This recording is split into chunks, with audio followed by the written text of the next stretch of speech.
The air hung thick with the scent of grilling meat and cheap perfume, a grotesque parody of celebration. My ears rang with the forced laughter of people who barely knew each other, all gathered under the pretense of honoring my father. But the crimson stain blooming on the pristine white tablecloth mirrored the rage building inside me, a silent scream trapped behind a polite smile. They toasted to family, to loyalty, to unbreakable bonds, each word a shard of glass twisting in my gut. I knew then, with a chilling certainty that settled deep in my bones, that the charade was over. If you've ever felt betrayed by those closest to you, subscribe now and join a community that understands the sting of family secrets and the power of fighting back for what you deserve.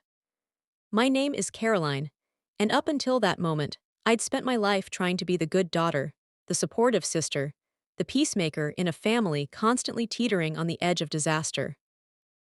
My father's birthday parties were always a spectacle, a carefully constructed facade of familial bliss designed to impress his colleagues and distant relatives. He was a man who valued appearances above all else, a trait my mother had seemingly perfected over the years. She was the queen of passive aggression, her smiles as sharp as knives, her words coated in a saccharine sweetness that masked their venomous intent. I had always navigated her barbs with a practiced grace, deflecting her criticisms with humor and burying the hurt deep inside. But this year was different. This year, the undercurrent of animosity felt like a tidal wave, threatening to engulf everything I had worked so hard to maintain. The tension was so thick, you could taste it. My brother, Mark, nervously fidgeted with his tie, avoiding my gaze. Even my usually stoic father seemed uneasy, his eyes darting around the room as if searching for an escape. I chalked it up to the usual family dysfunction, the simmering resentments that always bubbled to the surface during these gatherings. I couldn't have been more wrong. The catalyst came in the form of a seemingly innocuous comment, a casual remark delivered with the precision of a seasoned assassin. We were gathered around the buffet table, a chaotic scrum of elbows and forced smiles, when my mother turned to me, her eyes glittering with a cold amusement. "Caroline, darling," she said, her voice dripping with honey, "you're not even family, are you?" The words hung in the air, heavy and suffocating. The room seemed to fall silent, the background noise fading into a dull hum. I stared at her, my mind struggling to process the meaning behind her cruel statement. Was this some kind of twisted joke?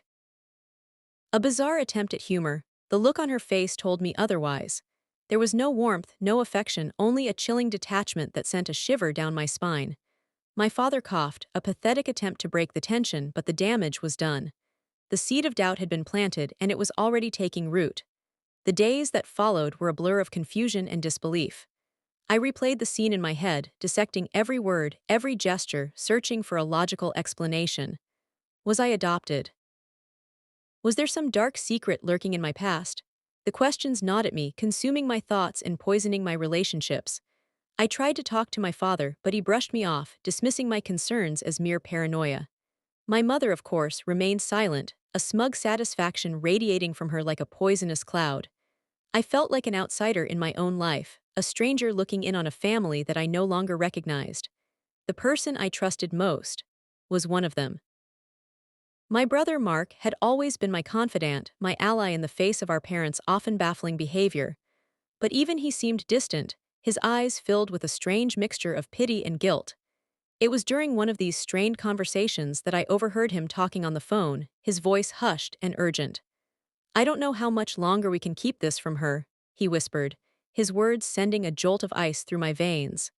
"She's starting to suspect something." The truth, whatever it was out there, lurking just beyond my grasp. And I knew, with a growing sense of dread, that it was about to change everything. The invisible wall that had sprung up between me and my family solidified into a suffocating prison. Sleepless nights became my new reality, the silence of my bedroom amplifying the echoes of my mother's cruel words.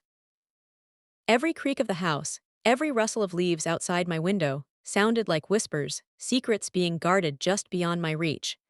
I found myself picking apart old photographs, scrutinizing faces, searching for clues for some indication that I didn't belong. Childhood memories, once a source of comfort, now felt tainted as if viewed through a distorted lens. Had they always treated me differently? Had I been too blind, too eager to please, to notice the subtle signs of exclusion? My work suffered. I'd stare blankly at my computer screen, unable to focus, the numbers and spreadsheets blurring into an indistinguishable mess. My boss, a normally understanding woman, started to give me pointed looks, her patience wearing thin. I knew I was on the verge of losing my job, but I couldn't bring myself to care. My entire world was crumbling around me, and a paycheck felt utterly meaningless in the face of such profound uncertainty. I tried desperately to salvage the situation, to bridge the widening gap between me and my family. I initiated conversations, offering olive branches of apologies and understanding, even though I wasn't sure what I was apologizing for. My father remained evasive, deflecting my questions with vague platitudes and empty promises. My mother simply smiled, a chilling, knowing smile that sent a wave of nausea washing over me. She reveled in my distress, feeding off my vulnerability like a parasite. The more I tried to connect, the more she pushed me away, her silence a weapon more potent than any harsh words. Mark, trapped between his loyalty to our parents and his affection for me, became a ghost in my life. He avoided me whenever possible, his eyes filled with a mixture of sorrow and fear. When we did speak, his words were carefully chosen, devoid of any real substance. He was walking on eggshells, terrified of revealing the truth, whatever it may be. Our once unbreakable bond, forged in the trenches of our dysfunctional upbringing, was now fractured beyond repair. One evening, fueled by desperation and a bottle of cheap wine, I confronted my father directly. I cornered him in his study, a room that always felt more like a museum than a place of comfort, and demanded answers. "Tell me the truth," I pleaded, my voice trembling with emotion. "What's going on? Am I not your daughter?" He turned away, his face etched with discomfort. "Don't be ridiculous, Caroline," he said, his voice strained. "Of course you're my daughter, you're being paranoid." But his eyes betrayed him. I saw a flicker of something in their depths, a hint of guilt, a shadow of regret. I pressed him harder, refusing to let him off the hook. "Then why is Mom acting this way?" I demanded. "Why won't anyone tell me what's going on?" He exploded, his carefully constructed facade of composure shattering into a million pieces. "Enough," he shouted, his face turning red. "I won't have you disrespecting your mother. This conversation is over." He stormed out of the room, leaving me standing there, alone and defeated. His outburst only confirmed my suspicions. He was hiding something, something big. And I was determined to find out what it was, no matter the cost. The frustration mounted, the injustice of it all burning inside me like a slow-burning fire. They were deliberately keeping me in the dark, treating me like an outsider in my own family. The more they tried to silence me, the more determined I became to uncover the truth. I started digging, searching for answers in old family documents, photo albums, anything that might shed light on my past. I spent hours online, scouring genealogy websites, searching for any record of my birth, my adoption, anything that might explain the mystery. The deeper I dug, the more I realized that my entire life had been built on a foundation of lies. And the truth, when it finally emerged, would be more devastating than I could ever have imagined. They thought I would just accept their twisted reality. They were wrong. This was only the beginning. The walls of my childhood home seemed to close in on me, the once familiar spaces now mocking reminders of a life that wasn't mine. Sleep offered no escape, only a relentless replay of my mother's words, her cold eyes burning into my soul. "You're not even family, are you?" The question echoed in the darkness, a constant torment that chipped away at my sanity. Food became an enemy, each bite a reminder of the shared meals, the family gatherings that were now revealed as a cruel charade. I lost weight, my clothes hanging loosely on my frame, my face gaunt and pale. I was a ghost, haunting the edges of my own existence. My friends, sensing my distress, tried to reach out, but I pushed them away. I couldn't bear to face their pity, their well-meaning but ultimately hollow words of comfort. How could they possibly understand the depth of my despair? How could they comprehend the feeling of being utterly alone, adrift in a sea of lies? I isolated myself, retreating into the safety of my apartment, a sanctuary that quickly transformed into a prison. The blinds remained drawn, casting the rooms in a perpetual twilight, mirroring the darkness that had consumed my soul. Days bled into nights, marked only by the ticking of the clock, a constant reminder of the passage of time, time that I was wasting, time that I would never get back.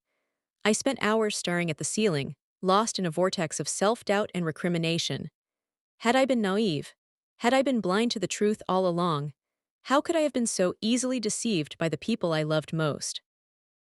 The anger simmered beneath the surface, threatening to erupt like a volcano. I wanted to scream, to lash out, to destroy everything that reminded me of my former life. But I was paralyzed by fear, afraid of what I might discover, afraid of the pain that awaited me.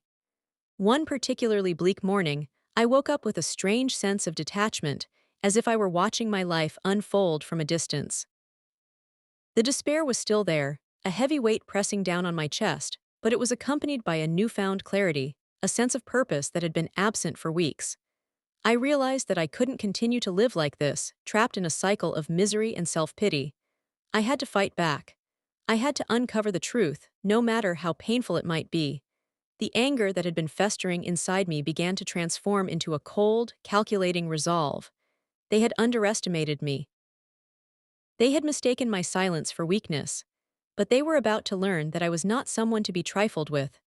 The first step was to gather information. I needed to find out what they were hiding, what secret they were so desperate to protect.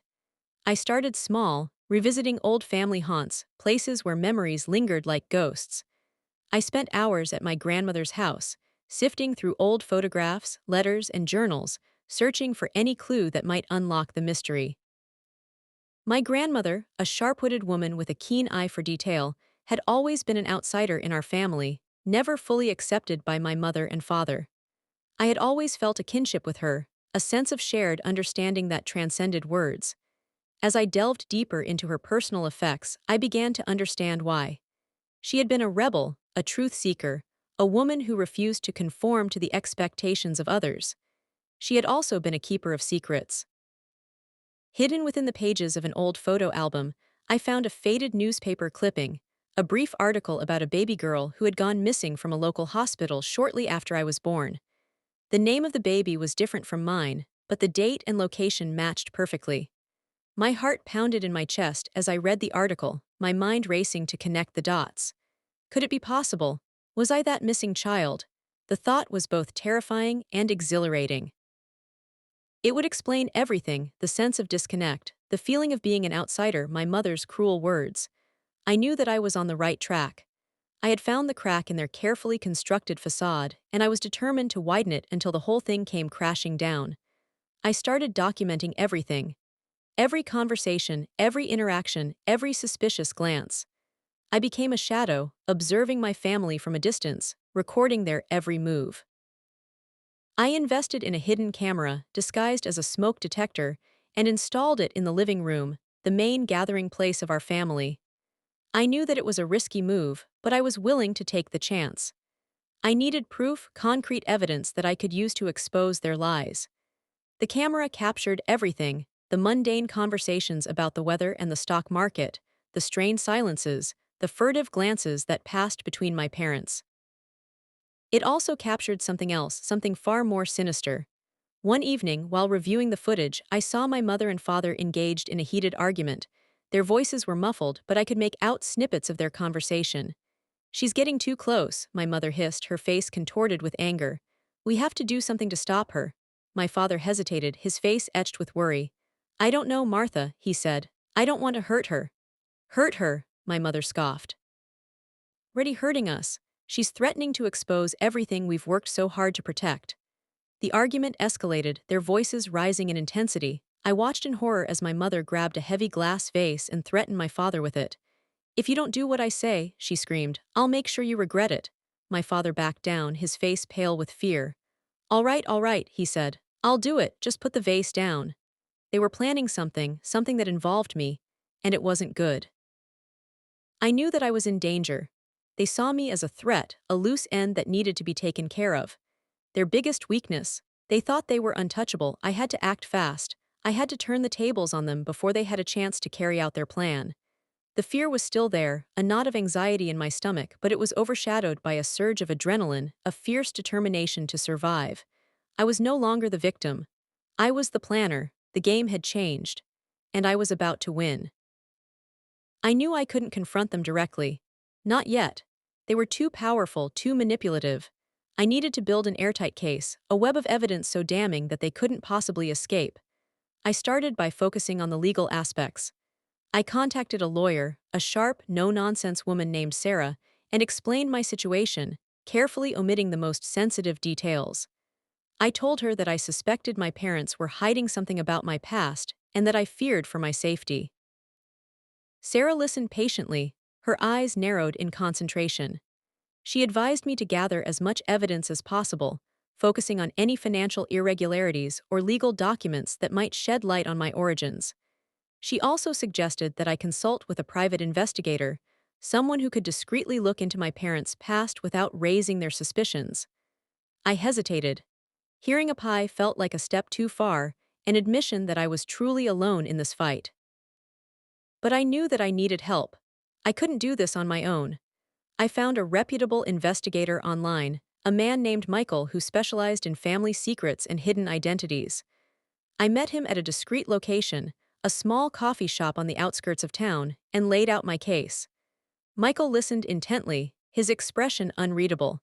He asked probing questions, challenging my assumptions and forcing me to confront my deepest fears. He warned me that the truth might be more painful than I could imagine, and that I had to be prepared for anything. I nodded, my jaw set with determination. I was ready. I gave Michael everything I had, copies of the newspaper clipping, the hidden camera footage, the financial records I had managed to obtain from my father's office. He promised to get back to me within a week. The waiting was excruciating. Every phone call, every email sent my heart racing. I was living on edge, constantly looking over my shoulder, expecting my parents to strike at any moment. I continued to play the part of the dutiful daughter, attending family dinners, engaging in polite conversation, all the while secretly recording their every word. It was a dangerous game, but I was getting better at it. I learned to mask my emotions, to project an air of innocence and naivete that lulled them into a false sense of security. They thought I was broken, defeated. They had no idea that I was meticulously planning their downfall. The footage from the hidden camera became my most valuable weapon. I spent hours reviewing it, analyzing every facial expression, every tone of voice, searching for clues, for inconsistencies. I noticed that my mother often referred to me by a different name when she was alone with my father, a name that I had never heard before. I also discovered that they had been making large, unexplained cash withdrawals from their bank account in the months leading up to my birth.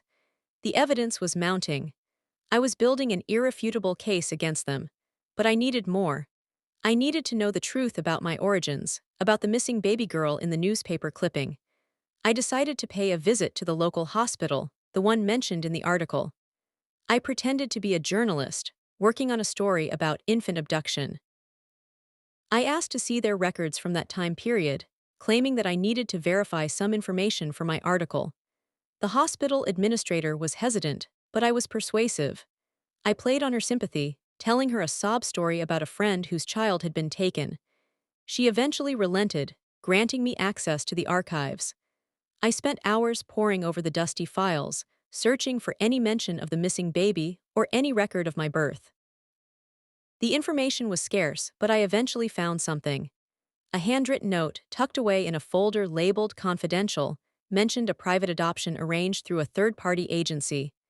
The note contained a name, a phone number, and a brief description of the child. The description matched me perfectly. I had found it, the missing piece of the puzzle.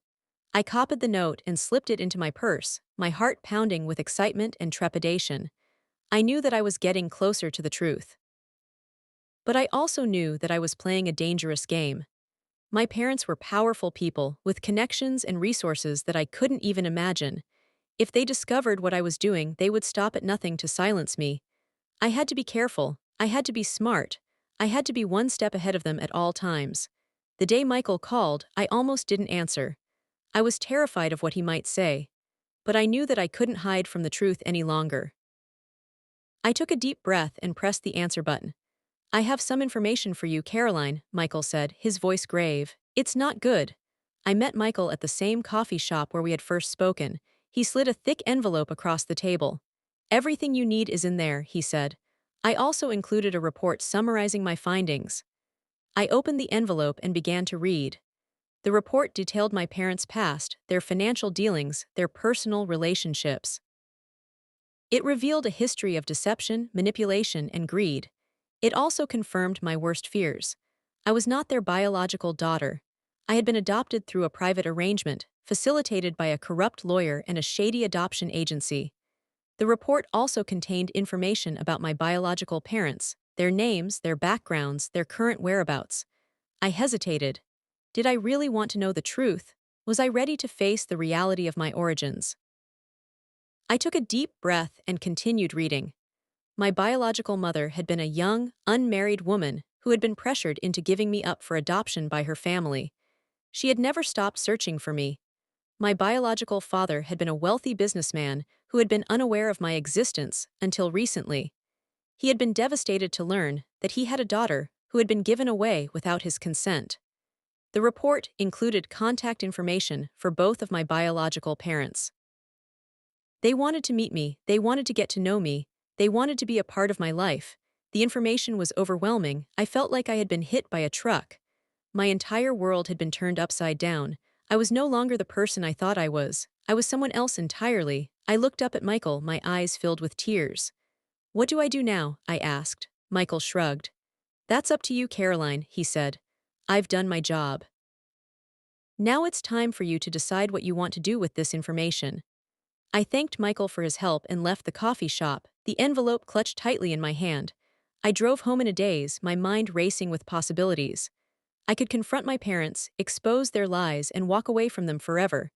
I could contact my biological parents and start a new life with them, or I could do something else entirely. Something that would give me the satisfaction I craved. Revenge. As I sat in my apartment, reviewing all the evidence I had gathered, a plan began to form in my mind. A plan that was both audacious and terrifying.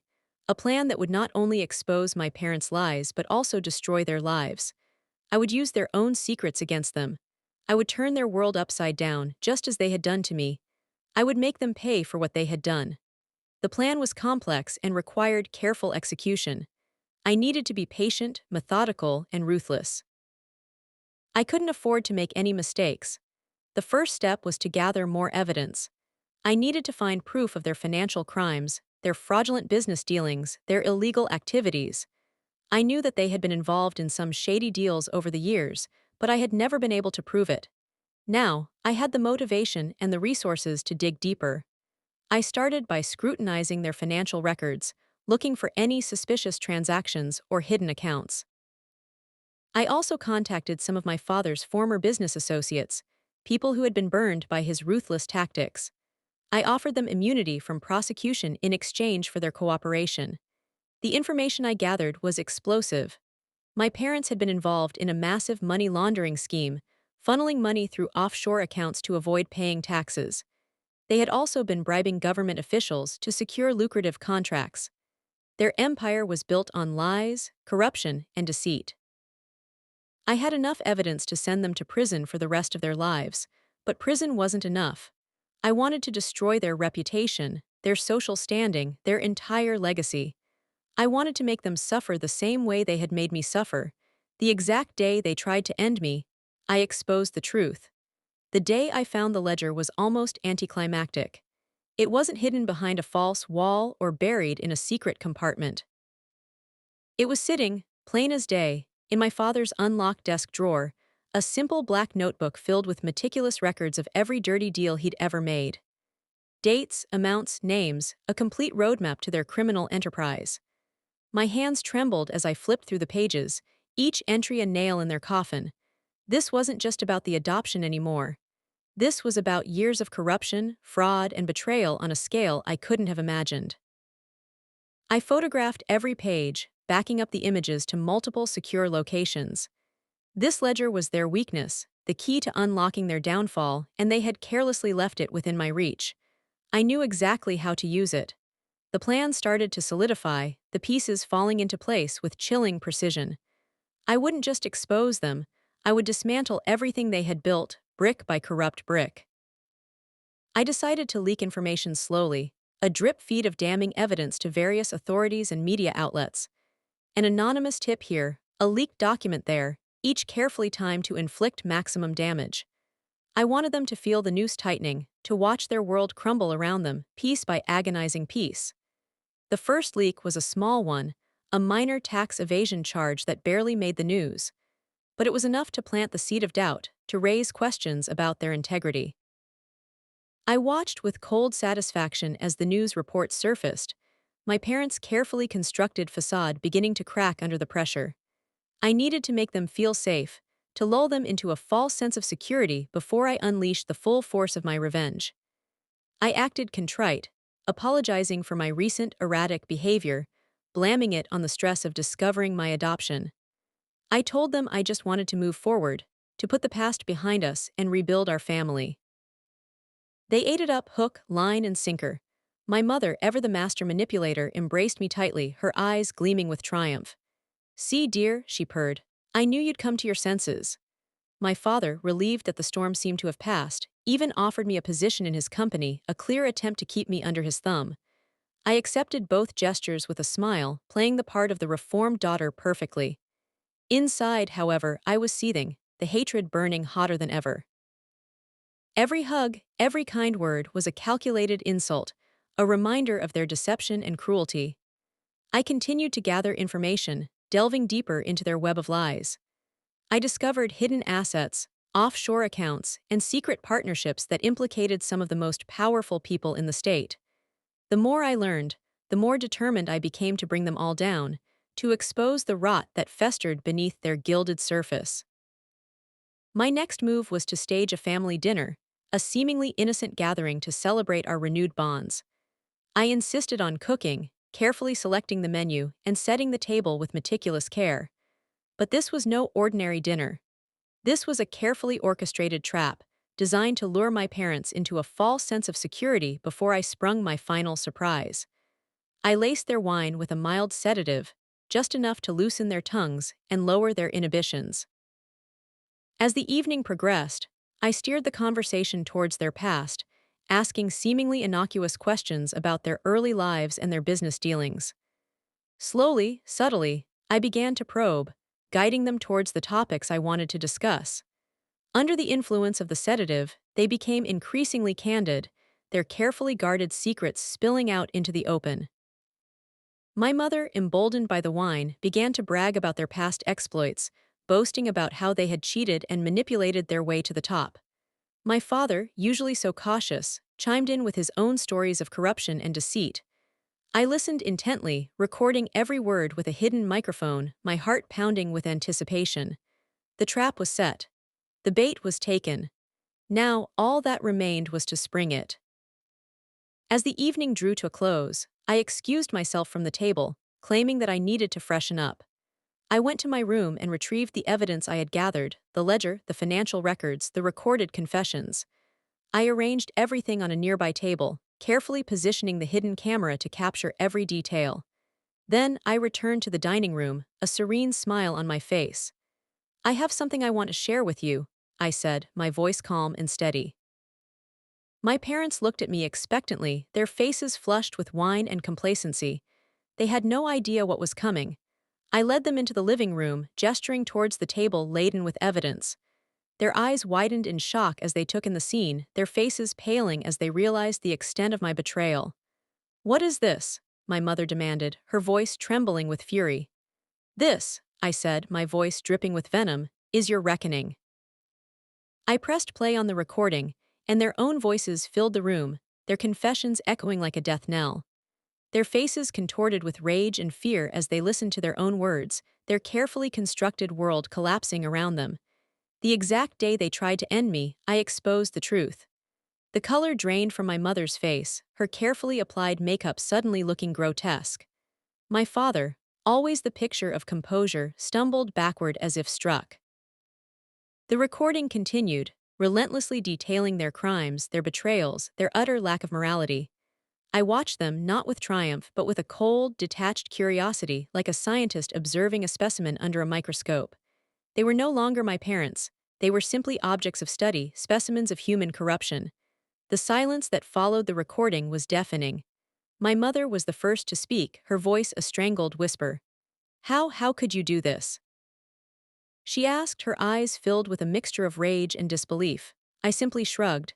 You taught me well, I said, the words laced with acid. You showed me that the ends justify the means, that the only thing that matters is power and control. My father, regaining his composure, tried a different tactic. Caroline, he said, his voice pleading, this doesn't have to end this way. We can work this out. We can make it right. I laughed, a harsh, humorless sound. Make it right, I repeated.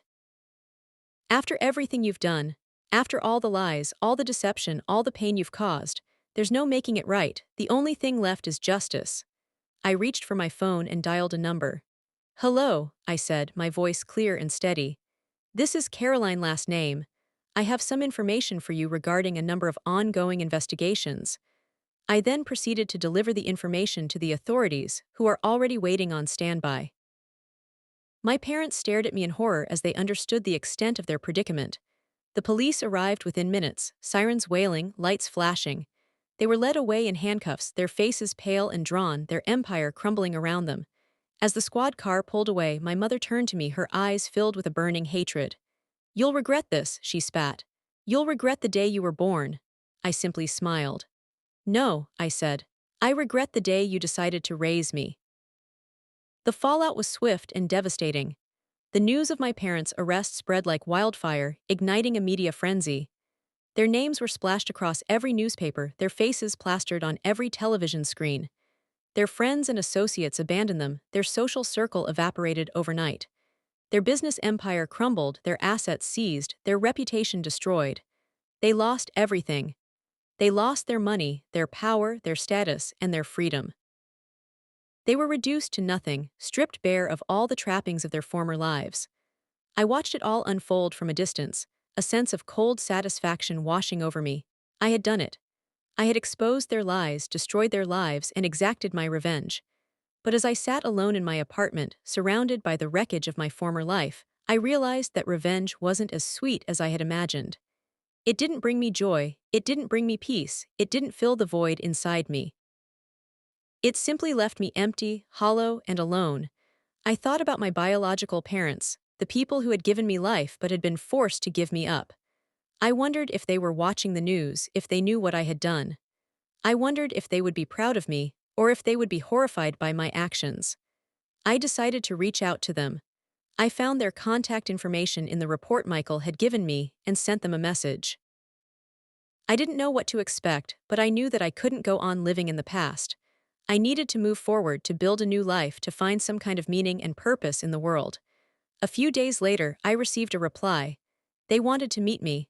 They wanted to get to know me. They wanted to be a part of my life. I smiled, a genuine smile for the first time in a long time. Maybe, just maybe, there was hope for me after all.